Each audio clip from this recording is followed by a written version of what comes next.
Our next guest, the California Republican Congressman Ed Royce, is joining us. He's the chairman of the House Committee on Foreign Affairs. Mr. Chairman, thanks very much for joining us. He says they're wrong to those of his critics who say you got to deploy a lot of ground troops into Syria right now to fight ISIS. Is the president right? Well, Wolf, the point is we've held 30 hearings on this.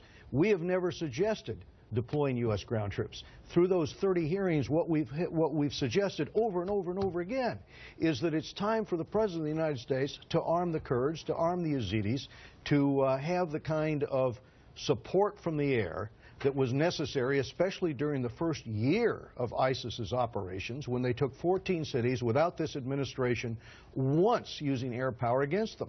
No, that's a red herring argument. That is not where we need to go, but we certainly do need to be supporting those who are fighting ISIS with the heavy equipment that they need. We have yet to do that. The arms that go to the Kurds, they go through still Baghdad. The U.S. does not provide the heavy weaponry that the Kurds need, the Peshmerga, who are fierce fighters. The U.S. still is not providing them with their weapons directly? That is correct, and that's one of the issues which we tried to fix in the National Defense Authorization Act in order to force that issue. What does the White House, the Pentagon, the administration tell you when you make that complaint to them? Give them the weapons they need. They're close allies of the U.S. They've led the battle in Sinjar, for example, in recent days. What do they say to you? They share with us, Wolf, that the Shia that run the government in Baghdad object to that. And, of course, we know the Shia in Iran object to it, too.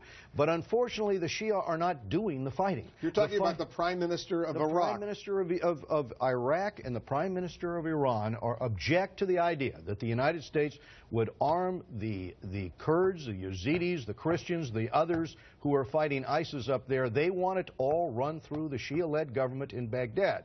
And I can tell you that after 2 years of us failing to be able to get any kind of cooperation there, they tell us they must have that artillery, the anti-tank weapons, the long-range mortars, because they're dealing against ISIS.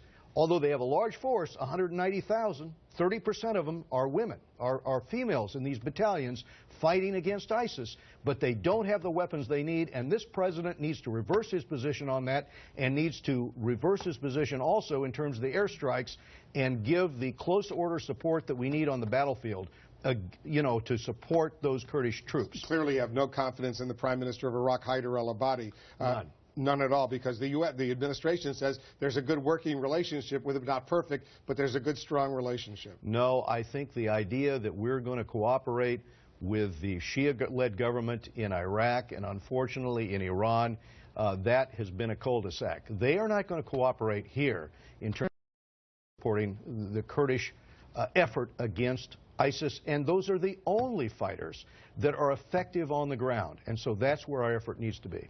See if this is a turning point right now, what has happened in Paris, if it's a turning point in this overall war, the strategy against ISIS. Mr. Chairman, thanks very much for coming in. Thank you, Wolf. Ed Royce is the chairman of the Foreign Affairs Committee.